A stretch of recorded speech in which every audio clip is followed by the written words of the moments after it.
کرے قادری خلد میں چل دیا۔ محفل نور میں تشریف فرما حضرات سادات کرام، بلبل باغ چمنستان رضا، محب گرامی وقار حضرت الحاج محمد صادق رضوی صاحب، دیگر حاضرین بزم، السلام علیکم ورحمۃ اللہ وبرکاتہ۔ الفاتحہ۔ بسم اللہ الرحمن الرحیم، اللهم صل على سيدنا مولانا محمد۔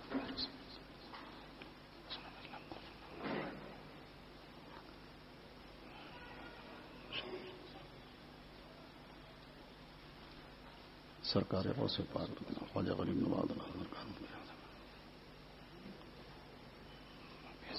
اشرح لي صدري ويسر لي امري واحلل عقدة۔ ان الله وملائكته يصلون على النبي يا ايها الذين آمنوا صلوا عليه وسلموا تسليما۔ اللهم صل على سيدنا مولانا محمد وبارك وسلم صلاة وسلام عليك يا رسول الله۔ سبحان ربك رب العزة عما يصفون وسلام على المرسلين والحمد لله رب العالمين بحق لا إله إلا الله محمد رسول الله۔ الحمد لله نحمده ونستعينه ونستغفره ونؤمن به ونتوكل عليه،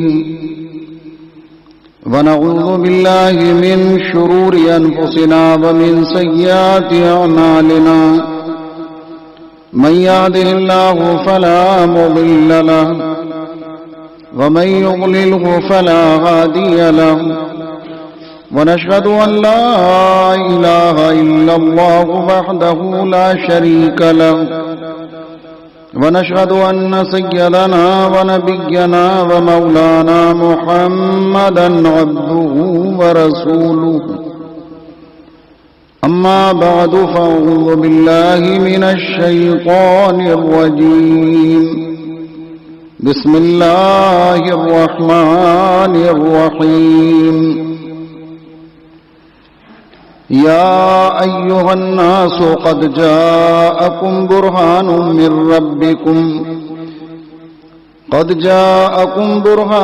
من ربكم وأنزلنا إليكم نورا مبينا۔ آمنت بالله، صدق الله مولانا العلي العظيم، وصدق رسوله النبي الأمين المختار الكريم، ونحن على ذلك لمن الشاهدين والشاكرين، والحمد لله رب العالمين۔ نہایت ہی ادب و احترام کے ساتھ بارگاہ رسالت مآب صلی اللہ علیہ وسلم میں درود شریف کی نظریں بلند آواز سے پیش کیجیے۔ اللہم صلی علی سیدنا مولانا محمد وعلی آلہ وصحبہ وبارک وسلم صلاۃ و سلاما علیک یا رسول اللہ صلی اللہ تعالی علیہ وسلم۔ یقیناً مجھ سے پیشتر آپ بہت ہی پیارے انداز میں الحاج محمد صادق رضوی صاحب سے پیارے مصطفیٰ صلی اللہ علیہ وسلم کی مبارک نعتیں، سرکار بغداد کے مناقب شریف، حضور تاج الشریعہ علیم الرحمت و فرسان کی منقبت بالکل اس انداز میں سماعت فرما رہے تھے کہ ایسا لگ رہا تھا کہ کبھی مدینہ شریف کی حاضری ہو رہی ہے عالم تصور میں، کبھی بغداد مقدس کی حاضری ہو رہی ہے عالم تصور میں، اور کبھی بریلی شریف سے گویا کہ حضور تاج الشریعہ کی روحانیت ہمیں جلوہ فرما نظر آ رہی ہے۔ الحمدللہ اللہ رب العزت انہی کے فیض و برکات سے ہمیں اور سارے اہل سنت و جماعت مسلمانوں کو مالا مال فرمائے۔ ایک بار اور درود شریف پڑھ لیجئے بآواز بلند، اللہم صلی علی سیدنا مولانا محمد وعلی آلہ واصحابہ وبارک وسلم صلاۃ و سلاما علیک یا رسول اللہ صلی اللہ تعالی علیہ وسلم۔ سب سے پہلے درود شریف کی فضیلت ہی سماعت فرما لیں، اور یہ روایت خطبات الناصحین میں موجود ہے۔ وہ فرماتے ہیں کہ رسول رحمت صلی اللہ علیہ وسلم پر درود شریف پڑھنے کا ثواب اتنا بے حساب ہے کہ اللہ ہی جانتا ہے۔ درود شریف ایسا عمل ہے، فرماتے ہیں وہ کہ جیسے ہی بندہ مومن رسول پاک کے عاشق درود پاک کے ورد شروع کرتے ہیں تو ویسے ہی میرے مصطفیٰ اپنی قبر انور سے اپنے سر اقدس کو اٹھا کر کے محبت بنی نگاہ درود پڑھنے والوں پر عطا فرماتے ہیں۔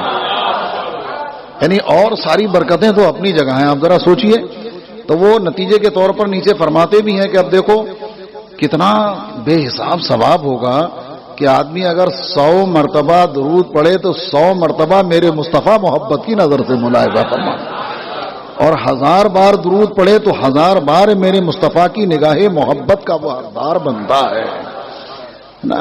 یہ ہے درود شریف۔ اس لیے ان مبارک محفلوں میں آ کر کے ایک نصیحت ضرور لے کر کے مجھے آپ سب کو اٹھنا ہے کہ ہمیں بھی کثرت سے اپنے آقا پہ درود و سلام پڑھنا ہے۔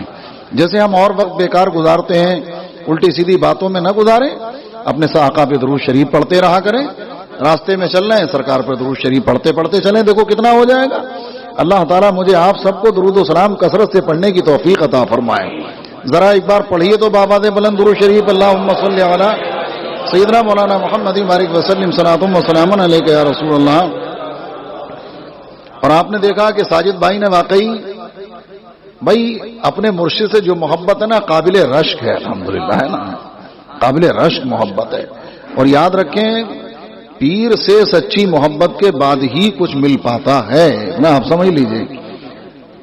جو بھی شریعت و سنت کے پابند پیر ہیں، مرشدان کرام ہیں، ان سے سچی محبت کرو، انشاءاللہ یہاں کی بھی برکتیں ملیں گی اور وہاں کی بھی برکتیں ملیں گی۔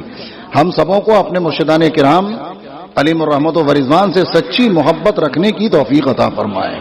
ایک بار اور پڑھیے درود شریف بآواز بلند، اللہم صلی علی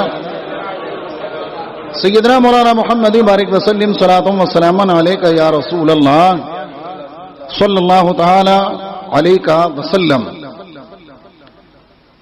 کل جس موضوع پر میں نے گفتگو کی تھی انشاءاللہ الکریم اسی موضوع کو کچھ آگے بڑھاتے ہوئے اور حضرت علامہ مولانا مفتی عبد المنان صاحب بحر العلوم رحمۃ اللہ تعالی علیہ کے کچھ جملوں کا سہارا لے کر میں اپنی گفتگو کو آگے بڑھانے کی کوشش کروں گا۔ لیکن آج میری کوشش یہ بھی ہوگی انشاءاللہ کہ ہم اسی روشنی میں چند نصیحتیں بھی لے کر کے اٹھیں تاکہ ہماری محفلوں کا جو اصل مقصد ہے اس مقصد کا کچھ حصہ اور ذرہ ہمارے بھی دامن میں آ سکے۔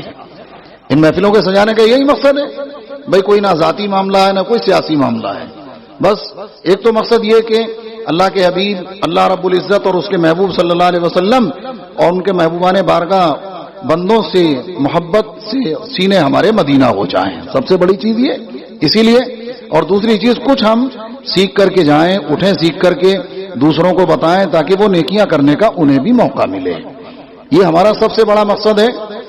تو اسی مقصد کو پیش نظر رکھتے ہوئے کچھ دیر ہی صحیح وقت کی پابندی کے ساتھ میں وہ بھی کوشش کروں گا، ورنہ تو جس موضوع پر بحمدللہ گفتگو چل رہی ہے اسی موضوع کے لیے بولنے کے لیے اپنے مرشد اعظم سرکار مفتی اعظم ہند علیہ رحمت و رضوان سے استمداد و استعانت کرتے ہوئے گھنٹوں گھنٹوں بھی بولا جائے تو کم ہے، اس لیے کہ آیت پاک کا مفہوم یہی ہے، بے شک تمہارے پاس تمہارے رب کی طرف سے رسول سراپا معجزہ بن کر کے تشریف لائے ہیں، سراپا معجزہ۔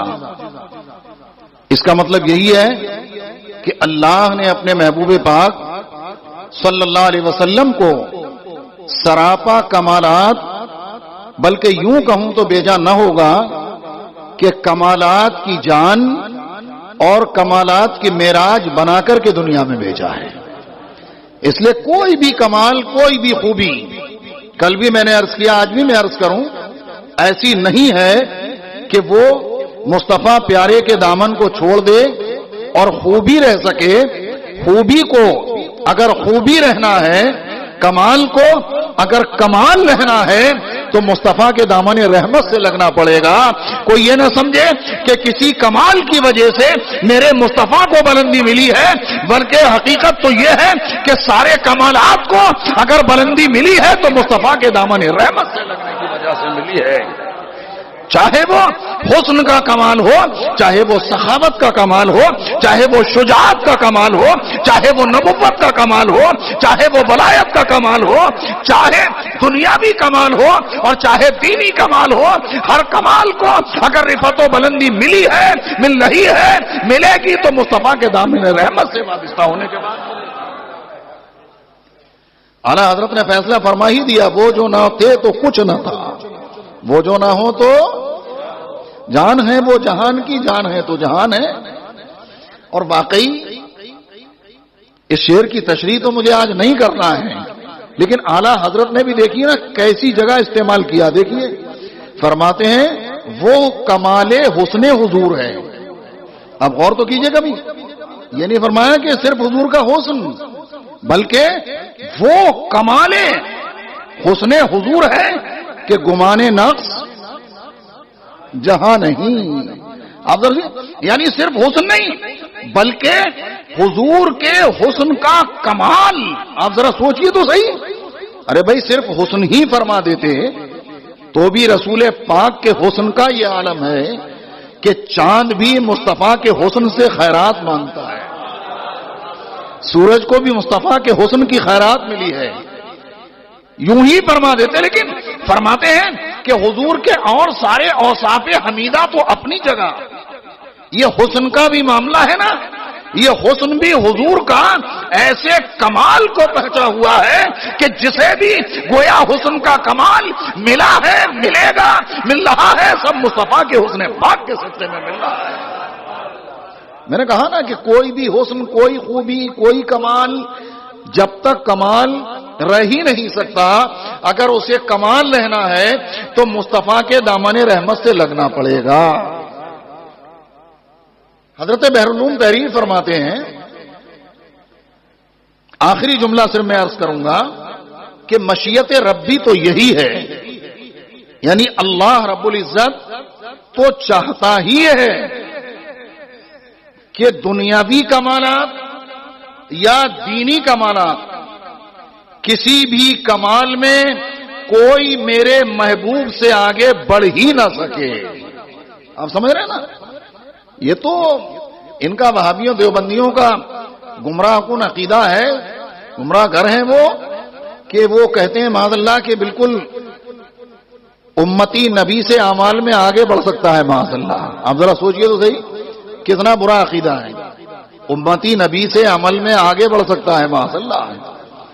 اور یہاں یہ ہے دنیاوی کمالات ہو یا دینی کمالات ہوں، کسی بھی کمال میں کوئی بھی نبی پاک صلی اللہ علیہ وسلم سے آگے بڑھ ہی نہیں سکتا. ایسا صاحب کمال اللہ نے اپنے محبوب کو بنا کر کے دنیا میں بھیجا ہے. یہ تو اللہ کا ہم سنیوں پر کرم ہے، ایمان والوں پر، کہ اللہ نے اپنے محبوب کا امتی بنا دیا ہے، الحمدللہ. اور کرم بالائے کرم شہزادے حضور اعظم صلی اللہ علیہ وسلم، سرکار کے لاڈلے شہزادے ہیں نا، غوث اعظم کا غلام بھی بنا دیا ہے، الحمدللہ، ہے نا. یہ بھی تو رب کا کرم ہے. تو حضرات دینی اور دنیاوی دونوں کمالات. تو اب دینی کمالات کے معاملے میں تو اکثر یہ ہے کہ بھائی سوال ہی نہیں پیدا ہوتا، اس لیے کہ منصب نبوت کے مناسب دینی کمالات. لیکن دنیاوی کوئی کمالات ایسا ہے ہی نہیں، کوئی کمال ایسا نہیں ہے کہ جو رسول پاک کے دامن رحمت سے لگا ہوا نہ ہو. مثال کے طور پر حضور رحمت عالم صلی اللہ علیہ وسلم کی شان ہم طاقت کے معاملے میں دیکھیں. بھائی ضروری تو نہیں کہ کوئی مولانا صاحب ہوں تو وہ مسئلے مسائل تو بتانے میں بہت آگے، اللہ نے علم دیا. یہ ضروری نہیں ہے کہ کوئی گاما پہلوان ہو یا کوئی بڑا پہلوان ہو تو کشتی بھی لڑ سکے. بھائی ایسا تھوڑی ہوگا. بھائی مسئلے بتانا ایک الگ معاملہ ہے اور کشتی لڑنا ایک الگ معاملہ ہے. وہ دینی کمال ہے اور یہ دنیاوی کمال ہے. بھائی کسی نے پیترے بازی کی، اکھاڑوں میں جاتا رہا، بڑے بڑے پہلوانوں سے کشتی سیکھتا رہا، بدن میں طاقت آ گئی، اب وہ کشتی میں نمبر 1 ہو گیا. لیکن ہمارے آقا علیہ الصلوۃ والسلام تو طاقت کے معاملے میں بھی حضور کے جیسا کوئی ہے ہی نہیں. طاقت کے معاملے میں عرض کر رہا ہوں میں، حضور کے جیسا کوئی نہیں. خود حضرت مولا علی مشکل کشا شیر خدا کرم اللہ تعالی وجہ الکریم رضی اللہ تعالیٰ وارضہ عنہ ارشاد فرماتے ہیں کہ ہم نے حضور صلی اللہ تعالی علیہ وسلم سے زیادہ طاقتور، بہادر اور سخی کسی کو دیکھا ہی نہیں. اب آپ جانتے ہیں کہ حضرت علی کیسی بہادری کے منزل پر فائز ہے. بھائی میں کسی اور کی بات کروں تو آپ کو ہوگا کہ بہادری، حضرت علی کو کون سی ایسی بہادری ہے جو حضور کے صدقے میں ملی نہیں ہے؟ شیر خدا ہے رضی اللہ تعالیٰ عنہ. وہ رسول پاک کی طاقت اور بہادری کی تعریف کرتے نظر آ رہے ہیں تو دوسرا کون مصطفیٰ کی طاقت کا اندازہ لگا سکتا ہے؟ فرماتے ہیں کہ میدان جنگ میں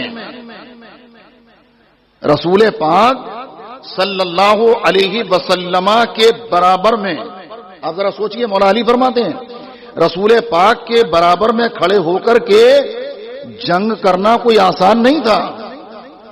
رسول پاک کے برابر میں اس لیے فرماتے ہیں بڑے بڑے بہادروں کی آنکھیں پتھرا کر کے سرخ ہو جایا کرتی تھی، اس لیے کہ سارے کفار کا نشانہ حضور کی ذات پاکی ہوا کرتی تھی، اور جو حضور کی برابر میں کھڑے ہو کر کے جنگ کر لے وہ ہم میں سب سے بڑا بہادر مانا جاتا تھا. ہم نے کسی موقع پر حضور کو دیکھا ہی نہیں کہ سرکار ایک قدم بھی پیچھے ہٹے ہو، بلکہ مار کا جو بھی ہو ہم نے دیکھا میرے مصطفیٰ آگے ہی بڑھتے چلے جایا کرتے تھے. فرماتے ہیں طاقت اور بہادری کے معاملے میں بھی حضور کے جیسا کوئی ہے ہی نہیں. فرماتے ہیں کوئی نہیں. بلکہ فرماتے ہیں جنگ حنین میں تو یہ معاملہ ہوا، مسلمانوں کا 12,000 کا لشکر. اب یہ ہوا کہ کافروں کی طرف سے جب یلغار ہوئی تو صحابی رسول فرماتے ہیں کہ تیروں کا میں برس رہا تھا یہ عالم، اور پورا لشکر میں افراتفری مچ گئی. اتفاق یہ ہوا، ایسا لگ رہا تھا کہ سب میدان سے پیچھے ہٹ رہے ہیں. بلکہ سیرت مصطفیٰ میں تو یہاں تک موجود ہے کہ 12,000 کا لشکر بھاگ نکلا. یہ عالم تھا، ایسا ماحول پیدا ہو گیا اور اس کا جنگ گرم تھی.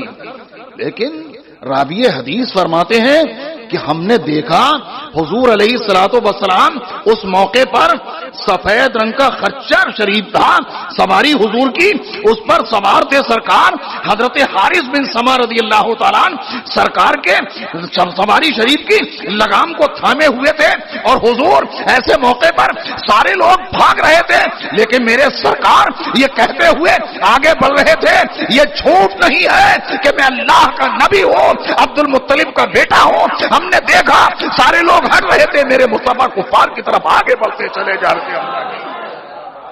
فرماتے کہ ہم نے دیکھ لیا کہ رسول پاک کے جیسا کسی کمال میں کوئی ہے ہی نہیں. طاقت ہو، بہادری ہو، اللہ نے اس معاملے میں سب سے اعلیٰ اپنے محبوب کو بنایا ہے. جبھی تو اعلیٰ حضرت نے مطلق کہا سب سے اولا والا ہمارا نبی، سب سے بالا والا، اور سارے اچھوں میں اچھا سمجھیے جسے ہے اس اچھے سے اچھا ہمارا نبی. کوئی بھی اچھائی ہو رسول پاک کے دامن رحمت کو تھام کر کے وہ اچھائی رہ سکتی ہے. سرکار کی طاقت کا یہ عالم تھا. حضرات میں آپ کو دکھاؤں حضور کی طاقت ہی، یہ دنیاوی کمال میں سے ہوتا ہے نا، طاقت کسی کو زیادہ مل جائے. حضرات صحابہ کرام علیہم الرحمت و رضوان، جنگ خندق کا موقع ہے. اب جنگی تدابیر کہتا ہے حضور نے خندق کھودنے کا حکم فرمایا. خندق کھودی جا رہی تھی کہ دشمن حملہ آور نہ ہو سکے. اب یہ ہوا کہ ایک چٹان اتنی بڑی آ گئی بیچ میں. بھائی پتھریلی تو زمین ہے ہی عرب شریف کی، آپ کے علم میں ہے. ایک چٹان اتنی بڑی آ گئی کہ حضرات صحابہ کرام علیہم الرحمت و رضوان اسے توڑنے کی کوشش کر رہے ہیں. جو ہتھیار جو اس وقت آبڑے کدال تیشے وغیرہ ہوتے تھے اس سے اس کو توڑنے کی کوشش کر رہے ہیں. لیکن حضرات صحابہ کرام عاجز آ گئے اور وہ چٹان ٹوٹنے کا نام نہ لے. حدیث پاک میں موجود ہے. صحابہ کرام نے اب کوئی اور ترکیب نہ کی، حضور کی بارگاہ کرم میں حاضر آ گئے. سرکار جہاں جلوہ فرماتے بارگاہ کرم میں حاضر آئے. آقا ایسی چٹان آ گئی ہے کہ وہ ٹوٹنے کا نام ہی نہیں لے رہی ہے. کوشش کر کے ہم ہار چکے ہیں لیکن وہ چٹان اس قدر مضبوط ہے کہ ٹوٹنے کا نام ہی نہیں لے رہی ہے. وہ حضرات اب جیسے ہی حضور کی بارگاہ کرم میں عرض کیا، میرے آقا علیہ الصلوۃ والسلام نے فرمایا چلو ہم چلتے ہیں. اللہ اکبر. حضور وہاں تشریف لے گئے. تشریف لے جانے کے بعد حضور علیہ الصلوۃ والسلام نے جو اس وقت تیشا وغیرہ رہتا تو توڑنے کی جو چیزیں اپنے دستے انور میں اٹھایا. حدیث پاک میں ہے حضور نے ایک ہی ضرب ماری تھی کہ پوری چٹان ریتے کی طرح اڑتی نظر آ رہی تھی. حدیث پاک میں موجود ہے، کوئی قصہ کہانی نہیں ہے. آپ ذرا سوچئے، ایک ہی ضرب میں کیا مطلب کہ اب بھی ہم نہ سمجھیں کہ جہاں ساری طاقتیں دم توڑتی نظر آتی ہیں وہاں سے میرے مصطفیٰ کی طاقت شروع ہوتی نظر آتی ہے. ایسے ہمارے آقا علیہ الصلوۃ والسلام دنیاوی کمالات میں بھی اللہ نے اپنے محبوب کو یکتا و بے مثال بنا کر کے دنیا میں بھیجا ہے. قد جاءکم برہان من ربکم. پوری چٹان پالو کی طرح اڑ گئی، ریتے کی طرح بالکل. اس سے ایک بات معلوم ہوئی، لوگ کام کرتے ہیں. ارے بھئی آپ ذرا سوچو، کوئی چھوٹی موٹی چٹان ہوتی تو خود ہی چھوٹ جاتی، اس کا مطلب یہ کہ بڑی چٹان رہی ہوگی کوئی. تو اب یہ بھی تو ہو سکتا تھا کہ سرکار جہاں ضرب مارتے، بھئی کوئی بھی اس میں ہتھیار جو ہوگا توڑنے کی کدال وغیرہ جو رہی ہوگی تو وہ ایک ہی جگہ تو پڑے گی. دوسرے کام کریں تو جہاں ضرب لگے نشانہ لگے وہاں کام ہو. اور میرے مصطفیٰ ایسے با اختیار ہیں کہ جہاں تک نیت فرمائے وہاں تک کام ہو جائے. رسول پاک سے برابری کا دعویٰ کرتے ہیں وہاں سے اللہ لوگ. یہ ہمارے آقا علیہ الصلوۃ والسلام کی شان ہے. اسی لیے تو ایک ہی ضرب ماری ہے اور پوری چٹان ٹوٹ کر کے ایسے بکھر گئی جیسے کہ ریتا بکھر جایا کرتا ہے. اللہ نے اپنے محبوب کو ایسا مالک و مختار بنا کر کے دنیا میں بھیجا ہے اور یہ شان دی ہے کہ حضور ہر شان میں یکتا ہے، بے مثال ہیں. ان کی مثال کوئی پیش کر ہی نہیں سکتا. حضور علیہ الصلوۃ والسلام نے، میں نے یہ عرض کیا تھا کہ کوئی نصیحت ہے، کچھ دیر تو موقع ہے نا. تو اب سرکار علیہ الصلوۃ والسلام نے، اب وہ چٹان تو ٹوٹ گئی ظاہر ہے. جب حضور علیہ الصلوۃ والسلام نے ایسے کر کے اپنے دستے انور کو مطلب اوپر اٹھایا، ظاہر ہے بھائی کوئی بھی ہتھیار آپ اٹھائیں مارنے کے لیے، پھاوڑا وغیرہ چلانا پڑتا ہے کسی وغیرہ، تو ایسے کر کے اٹھاتے ہیں نا. تو ایسے کر کے مارنے کے لیے اوپر کبھی کلہاڑی چلاتے ہیں تو بھی اتنا اوپر لے جاتے ہیں، پھر کاٹتے ہیں لا کے. اب وہ چٹان پہ جب سرکار نے تو پیرہن شریف تھوڑا سا اٹھ گیا تو حضرت جابر رضی اللہ تعالیٰ عنہ موجود تھے. انہوں نے یہ دیکھا کہ حضور سرور عالم صلی اللہ علیہ وسلم کے شکم اقدس پر پتھر بندھے ہوئے تھے. اب سوچئے ذرا، یہ صبر و قناعت کا عالم تھا. بھوک کی وجہ سے، بظاہر بھوک کی وجہ سے شکم اقدس پر پتھر باندھ لیا تھا حضور نے. آپ ذرا سوچئے، اعلیٰ حضرت فرماتے ہیں کل جہاں ملک اور جو کی روٹی غذا، اس شکم کی قناعت پہ لاکھوں سلام. اس شکم کی قناعت پہ لاکھوں سلام. حضرت جابر رضی اللہ تعالیٰ عنہ نے یہ منظر دیکھا، کیونکہ سرکار جو چادر شریف اوڑے ہوئے تھے وہ اوپر اٹھے گی، ظاہر ہے دستے انور کو اوپر اٹھایا، تو جب دیکھ لیا تو اب رہا نہ گیا اور حضور سرور عالم صلی اللہ علیہ وسلم کی بارگاہ سے اجازت لے کر سیدھے اپنے گھر آئے. گھر آنے کے بعد بیوی سے کہا کیا گھر میں کچھ موجود ہے کھانے کی چیز؟ میں نے آج حضور کے شکم اقدس پر پتھر بندھے ہوئے دیکھے ہیں بھوک کی وجہ سے، اب برداشت نہیں ہو رہا ہے. گھر میں اگر کچھ کھانے کی چیز ہے تو کھانا تیار کرو، میں اپنے آقا کو بلا کر کے لاؤں گا، کھانا کھلاؤں گا اپنے سرکار کو صلی اللہ علیہ وسلم. حضرات، حضرت جابر رضی اللہ تعالیٰ عنہ نے اپنی بیوی سے فرمایا، بیوی نے کہا کہ تھوڑے سے جو ہیں بس 101 سیر یا کچھ کم و بیش اتنے جو گھر میں موجود تھے، ایک بکری کا بچہ تھا. کہا کہ بس یہی، کہا ٹھیک ہے، بکری کے بچے کو میں ذبح کرتا ہوں، بوٹی بناتا ہوں، تم جو کو پیس کے آٹا تیار کرو. جو کو پیسا، آٹا تیار کیا، بکری کے بچے کو ذبح کیا، کھانا پک رہا ہے. کہا کہ اب تم کھانا پکاؤ، میں سرکار کی بارگاہ میں جا کر کے عرض کر دیتا ہوں کہ حضور آج آپ کی دعوت ہمارے یہاں ہے. سبحان اللہ. حضور کو کھانا کھلانے کے لیے، دعوت کرنے کے لیے بیوی سے کہہ رہے ہیں کہ جا کر کے دعوت کروں گا. بیوی نے کہا کہ ذرا ہوش میں رہ کے دعوت کرنا، اس لیے کہ وہاں تو بہت سارے صحابہ ہیں. چپکے سے کہنا حضور کے قریب جا کر کے، کیونکہ کھانا کم ہے، اور واقعی کم تھا. بھائی 1 سیر جو ہوں گے، اب کتنی روٹی اس میں پکیں گے آپ سوچئے، اور کتنا وہ سالن ہے، ذرا سا بکری کا بچہ ہوگا چھوٹا سا، کتنا گوشت نکلا ہوگا. کہا کہ ذرا سنبھال کے دعوت دینا. کیا کہ ہاں ٹھیک ہے. حضور کی بارگاہ کرم میں حاضر ہوئے. حاضر ہونے کے بعد بیوی نے یہی تو کہا تھا کہ کہیں ایسا نہ ہو میری فضیلت ہو جائے، رسوائی ہو جائے. زیادہ لوگ آ گئے تو، کہ کھانا کم تھا تو زیادہ لوگوں کو کیوں بلا لیا. چپکے سے کہنا حضور سے. کہا ٹھیک ہے ایسا ہی کروں گا. گئے، بیوی کا پیغام ساتھ میں تھا. چپکے سے سرکار کے قریب پہنچے کہ حضور میرے یہاں آپ کی دعوت ہے اور 2-4 طفیلیوں کی گنجائش ہے. حضور محدث کبیر صاحب نے طفیلی ہی ترجمہ کیا کے یہاں پر، میں عرض کر رہا ہوں حضور 2-4 طفیلیوں کی گنجائش ہے اور آپ کی دعوت ہے. بڑے چپکے سے کہا. میرے آقا نے فرمایا اے خندق والو، جابر کے یہاں سب کی دعوت ہے. سبحان اللہ، سبحان اللہ، اللہ اکبر کبیرہ. جابر کے یہاں سب کی دعوت ہے.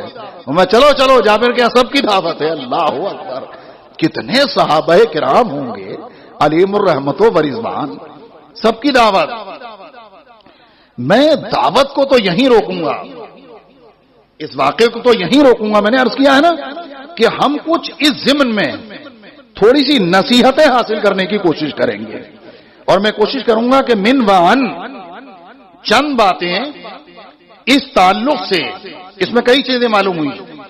کھانا کھلانا، دعوت کرنا، تو یہ کتنا مبارک عمل ہے، کتنا مبارک عمل ہے. ذرا ہم سرے راہ چلتے ہوئے اسے بھی تو سمجھنے کی کوشش کریں، جبھی تو کوئی نصیحتیں ملیں گی. واقعہ تو آپ نے سنا ہی ہے اور انشاءاللہ سنیں گے بھی. آج وقت نہیں ہوا تو میں انشاءاللہ پھر کبھی پورا کروں گا. اس کی سارے نوکو پلک کو سامنے رکھتے ہوئے جو ہمارے بزرگوں نے ارشاد فرمایا. لیکن چند باتیں حدیث پاک انشاءاللہ آپ کے دل کی کلیاں کھل اٹھیں گی، آپ سنیں گے تو انشاءاللہ. آپ سناؤں کہ نہیں سناؤں؟ بولو بھائی. واقعات تو میں یہیں روکوں گا، میں نے کہا نا واقعہ آگے نہیں بڑھاؤں گا میں آج. انشاءاللہ پھر کبھی موقع ملے گا تو. لیکن اب یہاں کچھ نصیحتیں ضرور ہم پڑھنے سننے کی سعادتیں حاصل کریں. آپ درود شریف سنا دیجئے بابا سے بولا، کیونکہ اس میں بھی نکالنے میں بڑی محنت کرنا پڑتی ہے نا. تو چند باتیں آپ کے سامنے اگر میں رکھ دوں تو سمجھوں گا کہ کچھ نہ کچھ محنت کا صلہ رب قدیر کی بارگاہ کرم سے مل جائے گا انشاءاللہ. اور اس کے صدقے میں اللہ ہم سبوں کی بخشش و مغفرت فرما دے. ایک بار اور پڑھیے درود شریف بابا دے بولا. اللہ رب محمد صلی اللہ علیہ وسلم نحنو عباد محمد صلی اللہ علیہ وسلم. حضرات یہ کھانا کھلانا، یہ بات معلوم ہوئی کہ نہیں ہوئی؟ حضرت جابر نے جا کر کے دعوت کی، کیوں کہ لا کر کے حضور کو، حضور کے چند صحابہ کو ہم کھانا کھلائیں. کھانا کھلانے کا اتنا بڑا ثواب ہے، آپ سمجھ لیجئے. حضور فرماتے ہیں جو تم رضائے الہی کے لیے خرچ کرتے ہو، یہاں تک کہ بیوی کے منہ میں لقمہ ڈالتے ہو، اس پر بھی ثواب ملتا ہے. آپ ذرا سوچ لیجئے گا ذرا. اب ایسا نہیں کہ کبھی بیوی ہی ہمیں کھانا دے گی لا کر کے. بھائی بیوی کے منہ میں لقمہ ڈالتے ہیں، اس کا مطلب ایک تو یہ ہوا کہ آپ کماتے ہیں، بیوی کھاتی ہے، سیدھی بات. لیکن اس پر صراحت کے ساتھ بھی تو عمل ہو سکتا ہے. وہ ہمیشہ تمہارا کام کرتی ہے، کبھی تم بھی ایک لقمہ بنا کے اس کے منہ میں دے دیا کرو. بھائی اس میں کوئی حرج ہوگا؟ ارے اس کے منہ میں لقمہ دے دو گے، اس کے دل میں تمہاری محبت بڑھ جائے گی، انشاءاللہ گھر جنت کا نمونہ بنا رہے گا. اس میں یہ نہیں ہوگا کہ بیوی کے غلام ہو گئے معاذ اللہ. بلکہ میں ایک حدیث آپ کو اور یہیں پر سناؤں گا. حضور فرماتے ہیں، حضرت ارباز ابن ساریہ رضی اللہ تعالیٰ عنہ ایک صحابی رسول ہیں، بہت بڑے صحابی ہیں. اب یہ ہوا کہ انہوں نے رسول پاک صلی اللہ علیہ وسلم کو فرماتے ہوئے سنا. کیا سنا؟ کہ آدمی جب اپنی بیوی کو پانی پلاتا ہے، جب اپنی بیوی کو پانی پلاتا ہے تو اس پر بھی ثواب پاتا ہے. اس پر بھی کیا پاتا ہے؟ بولو، ثواب پاتا ہے، ثواب ملتا ہے. اب انہوں نے کیا کیا؟ دیکھو عمل کرنے کا انداز بتا رہا ہوں. آج کل تو اگر ہم سنیں کہ آج کی تقریر میں مردوں کے حق بہت بیان ہوئے تھے، تو جا کر کے عورتوں کو ضرور سنائیں گے کہ آج مولانا صاحب نے یہ بتایا مرد کا حق اتنا ہے، شوہر کا حق اتنا ہے، اور کبھی بتا دیا بیوی کا حق تو جان بوجھ کے چھپا جائیں گے، کیونکہ ایسا نہ ہو کہ یہ مطالبہ کرنے لگے. لیکن صحابہ کرام کی شان تو دیکھو، اللہ اکبر. یہ صحابی رسول ہیں رضی اللہ تعالیٰ عنہ. جب انہوں نے حضور کو فرماتے ہوئے سنا کہ آدمی جب اپنی بیوی کو پانی پلاتا ہے تو اس پر بھی ثواب پاتا ہے، اب یہ اپنے گھر پہنچے، اور گھر پہنچنے کے بعد کیا کیا انہوں نے؟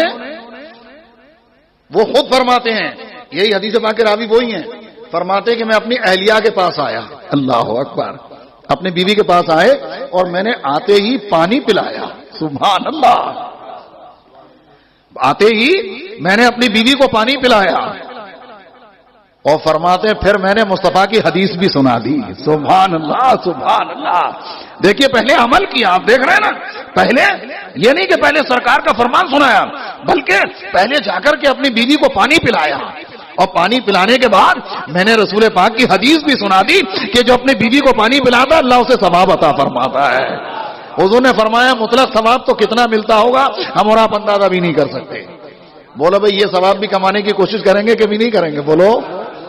ارے بھائی ہونا چاہیے. یہ تھوڑی ہے کہ بھائی اور سنتوں پہ عمل ہو، یہ بھی تو سنت ہے. جب حضور نے فرما دیا تو یہ سنت ہے. درود شریف سنا دیجئے ذرا بآواز بلند. اللہم صلی علی سیدنا مولانا محمد مبارک وسلم صلاۃ و سلام علیک یا رسول اللہ صلی اللہ تعالی علیہ وسلم. لیکن کھانے کے سلسلے میں ایک چیز پر لحاظ اور رکھنا چاہیے. کھانا کھاتے وقت بسم اللہ شریف پڑھنا ہی چاہیے. گھر میں گھستے وقت بسم اللہ شریف پڑھ ہی لینا چاہیے. جو اپنے گھر میں گھستے وقت بسم اللہ پڑھ لے، کھاتے وقت بسم اللہ پڑھ لے، تو شیطان اپنی ذریت سے کہتا ہے چلو اب یہاں رہنے کو جگہ ملے گی نہ یہاں کھانے کو کھانا ملے گا. اس کا مطلب یہ ہوا کہ تمہارے گھر سے وہ اپنا بستر اٹھا لیتا ہے. شیطان کو بھگانے کی اور جہاں ترکیبیں ہیں اپنے گھر سے، لوگ کہتے ہیں یار کیا معلوم کون سا شیطان گھر میں گھس گیا ہے، کون سا پلید. ارے میں کہتا ہوں تم بسم اللہ کی عادت تو ڈال لو، شیطان خود بخود روانہ ہو جائے گا، وہاں سے رہے گا نہیں. کیونکہ میرے نبی نے فرما دیا ہے جن کی شان یہ ہے وہ زبان جس کی سب ان کی کنجی کا ہے اس کی نافذ حکومت پہ لاکھ. میرے آقا نے فرما دیا انشاءاللہ ایسا ہی ہوگا. اور حضرات کھانے کے بارے میں بات چل رہی ہے، اسی احادیث میں ایک حدیث پاک یہ بھی ہے. آقا اور مولا صلی اللہ علیہ وسلم فرماتے ہیں کہ ایک لقمہ یا ایک مٹھی کھجور کی وجہ سے اللہ 3 افراد کو جنت میں داخل فرما دے گا. 3 لوگ جنت میں جائیں گے. ایک لقمہ یا ایک مٹھی کھجور، پیٹ بھر کے کھانے کی بات نہیں ہو رہی ہے ابھی، وہ بھی میں حدیث پاک سناؤں گا آپ کو ابھی انشاءاللہ. کیوں؟ ایک لقمہ سرکار نے اس لیے فرمایا، ایک تو وہ جس نے کہ حکم دیا، آپ نے گھر کی بیوی کو حکم دیا آج ہمیں کسی کو کھلانا ہے، کھانا پکاؤ، یا پھر آپ کما کر کے لائے، کمانے والے آپ ہیں. تو ایک تو شوہر جس نے حکم دیا، پکوایا یا کما کے لایا، ساری باتیں، اور ایک بیوی جس نے پکایا. سبحان اللہ، کسی کو محروم نہیں چھوڑا گیا ہے. یہ کھانا کھلانا جو ہے نا اتنی بڑی نیکی ہے. ایک شوہر بیوی دونوں تو آ ہی گئے، تیسرا کون؟ آپ کا کوئی نوکر ہے جس کے ہاتھ سے بھیجا. سبحان اللہ سبحان اللہ. نوکر، آپ کا خادم، آپ کے گھر میں کام کرنے والا کوئی سنی مسلمان ہے اگر، ایک تو شوہر، دوسرے بیوی، تیسرے نوکر، اللہ تینوں کو ایک لقمے کے بدلے میں جنتی بنا دیتا ہے. حضور نے جس موقع پر یہ ارشاد فرمایا نا، تو آقا نے بعد میں فرمایا تمام تعریفیں اللہ کے لیے ہیں جس نے ہمارے خادموں کو بھی نہ چھوڑا. سبحان اللہ سبحان اللہ سبحان اللہ. حضرات یہ تو ایک لقمے کی بات ہے. آپ کو بتاؤں، حضرت عائشہ صدیقہ رضی اللہ تبارک و تعالی عنہا ام المؤمنین گھر میں تشریف فرما ہے. ایک مانگنے والی عورت آ گئی مانگنے کے لیے. ام المؤمنین کے گھر میں اس وقت صرف 2 بچیاں ساتھ میں تھی، چھوٹی چھوٹی، 3 کھجوریں تھی صرف. تینوں کھجوریں اٹھائیں، عطا فرماتی. اس سے یہ پتا چلا کوئی مانگنے آ جائے تو کوشش کیا کرو کہ خالی واپس نہ جائے، جو ہو دے دو. تم یہ مت کیا کرو ایسا ہٹا کٹا ہے، مانگتا پھرتا ہے، فلانا یہ کرتا پھرتا ہے. عورتیں کبھی آ جاتی ہیں حیل جیسی بنی پھر رہی ہے، پھر مانگ رہی ہے. یہ سب تمہارا کام نہیں ہے، بلکہ اگر تمہیں اللہ نے دیا ہے تو ہم نے تو یہاں تک پڑھا، اگر کوئی گھوڑے پر سوار ہو کے آئے اور چاندی کی لگام لگی ہو اور اگر وہ تمہارے سامنے ہاتھ پھیلا دے تم اس لائق ہو تو تم دے دیا کرو، اللہ قبول فرمانے والا ہے. یہ نہیں کہ ہم اس کی پوری رویداد نکال کے پہلے اسے ذلیل کریں پھر دیں. معاذ اللہ، یہ کوئی دینے میں دینا ہے؟ کیا قرآن نے پابندی نہ لگائی؟ یا ایھا الذین آمنوا لا تبطلوا صدقاتکم بالمن والعطا. اے ایمان والو، اپنے صدقات کو احسان جتا کر اور تکلیف دے کر کے ضائع مت کرو، برباد مت کرو. دینا ہے تو سیدھے دو، خوش دلی کے ساتھ دیا کرو. 2 بچیاں چھوٹی چھوٹی، ساتھ میں ایک ماں، 3 کھجوریں تھیں، آپ نے عطا فرما دی اٹھا کر کے. جب دے دی، اب دے دی تو صاحب یہ ہوا کہ ایک کھجور اس نے، ماں نے ایک بچی کو دے دی، ایک بچی کو دوسری کھجور دے دی. دیکھو کھلانے ہی کے اوپر کیا ملتا دیکھیے. بچیوں نے فٹافٹ کھجور کو کھا لیا. ایک کھجور بھائی عرب شریف کی ہوگی، زیادہ اتنی موٹی ہوگی. عمر بھائی زیادہ جانتے ہیں الحمدللہ، طرح طرح کی کھجوریں کھلاتے ہیں لوگوں کو. اللہ تعالیٰ ان کے کاروبار میں خوب برکتیں عطا فرمائے. جو بند کاروبار ہے اللہ کرے کہ ایسا چلے کہ ہم جیسے گناہ گاروں کو بھی بغداد شریف کی حاضری نصیب ہو جائے، مدینہ شریف کی حاضری نصیب ہو جائے. اللہ سب کو برکتوں سے نواز دے پروردگار. اب ایک ایک کھجور کو کیا دین لگی، دونوں بچیوں نے کھا لی. اب کھانے کے بعد جناب علی ایک کھجور رہ گئی اس ماں کے ہاتھ میں، ماں نے نہیں کھائی ابھی. اب وہ کھانے کے بعد بچے تو بچے ہوتے ہیں نا، وہ دونوں پھر مانگنے لگی ماں سے اپنی یہ کھجور دے دو. اس نے کیا کیا، تیسری کھجور کو بھی توڑا، آدھا آدھا کیا، آدھا اس بچی کو دے دیا، آدھا اس بچی کو دے دیا. بچیوں نے کھا لی. مانگنے والی چلی گئی. ام المؤمنین فرماتی ہیں مجھے دیکھ کر کے رقت طاری ہو گئی.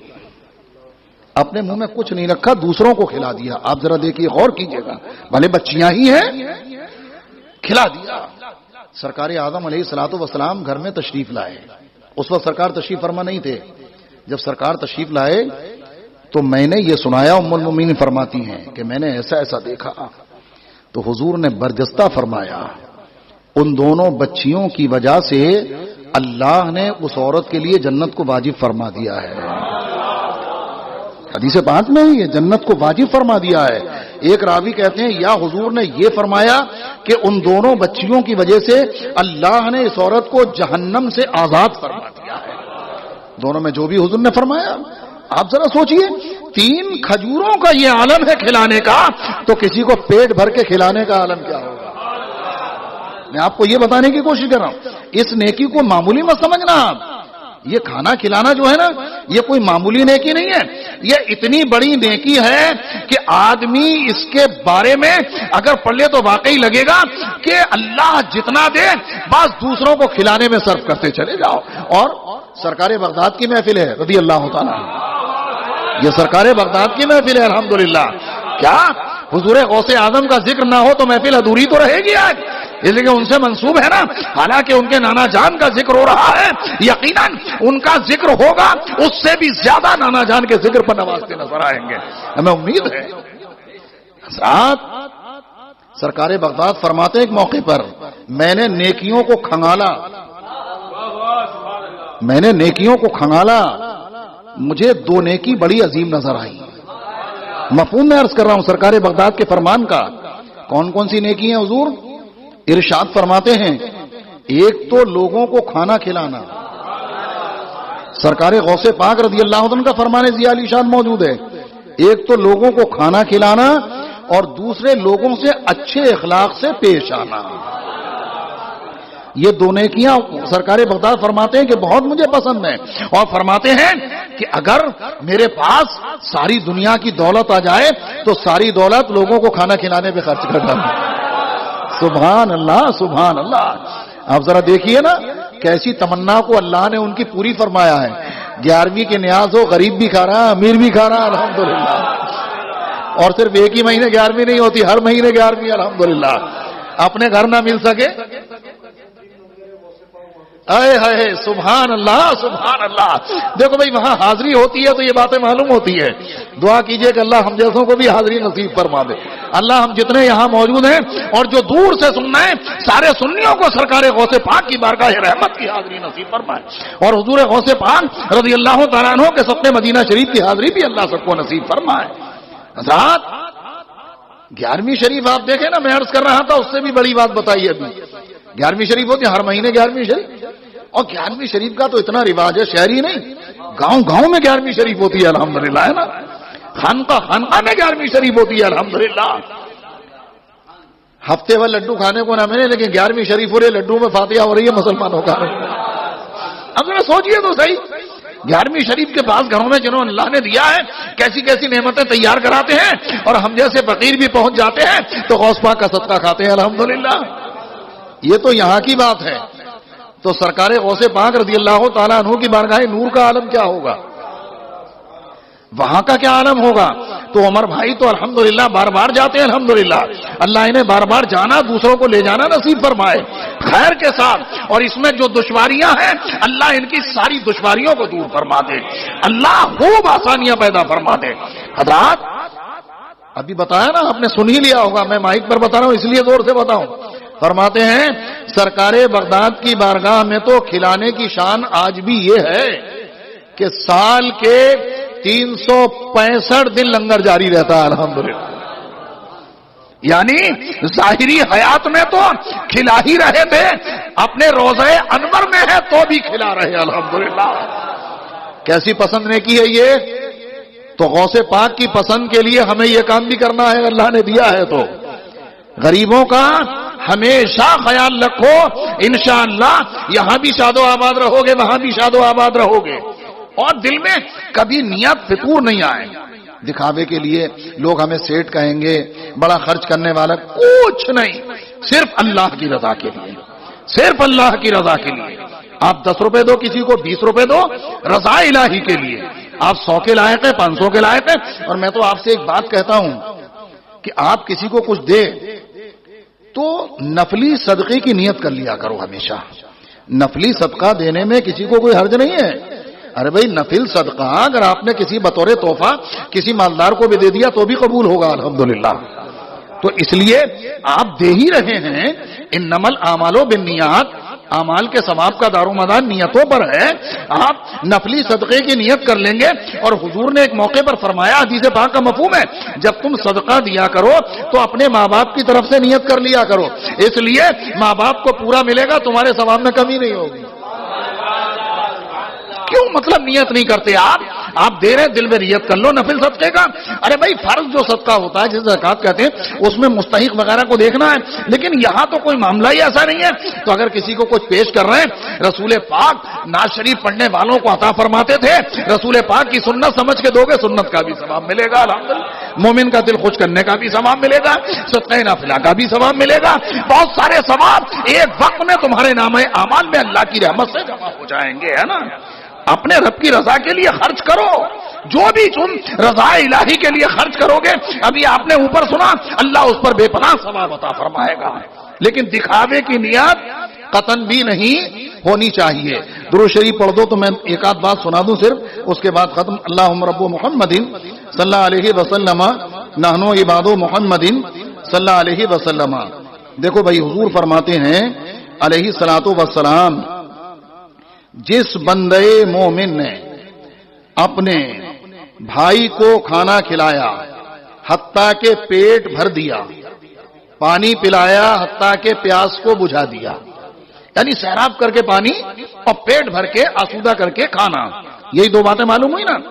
تو ہمارے آقا علیہ الصلوۃ والسلام فرماتے ہیں اللہ تعالی اسے آگ سے, جہنم کی آگ سے 7 خندقیں دور کر دیتا ہے. 7 خندقیں. اور ایسا نہیں کہ خندق صرف ایسی ہو کہ ہم ادھر سے کودیں ادھر پہنچ جائیں. فرماتے ہیں ہر 2 خندق کے درمیان 500 برس کی راہ کی مسافت. آپ ذرا سوچئے, کوئی مسلمان اپنے ایک مسلمان بھائی کو پیٹ بھر کے کھانا کھلا دے تو اتنی برکت ہے. تو جو اللہ کے بندے کبھی غریب نواز کے نام پہ, کبھی غوث پاک کے نام پہ, کبھی اپنے آقا کے میلاد کے طور پر اپنے بھائیوں کو بلاتے ہیں, کھلاتے ہیں, لنگر کرتے ہیں, ان کی برکتوں کا عالم کیا ہوگا. لائق سب مبارک بات ہے وہ لوگ جو ایسے اہتمام کرتے ہیں. واقعی اللہ رب العزت سلامت رکھے سب کو, اور اللہ کھانے والوں کو بھی سلامت رکھے, کھلانے والوں کو بھی سلامت رکھے, اور ہم سبوں کو اللہ اپنے کرم سے میرے پروردگار تیری راہ میں تیری رضا کے لیے خرچ کرنے کے لائق بنا, اور خرچ کرنے کی توفیق عطا فرما. جو خرچ کرتے ہیں اللہ اسے تو قبول فرما, اور سب کو دارین کی برکتوں نعمتوں سے مالا مال فرما. اگر دوران گفتگو مجھ سے کسی طرح کی کوئی غلطی ہوئی ہو تو رب کی بارگاہ میں توبہ کرتا ہوں. استغفر اللہ ربی من کل ذنب واتوب الیہ. لا الہ الا اللہ محمد رسول اللہ صلی اللہ علیہ وسلم.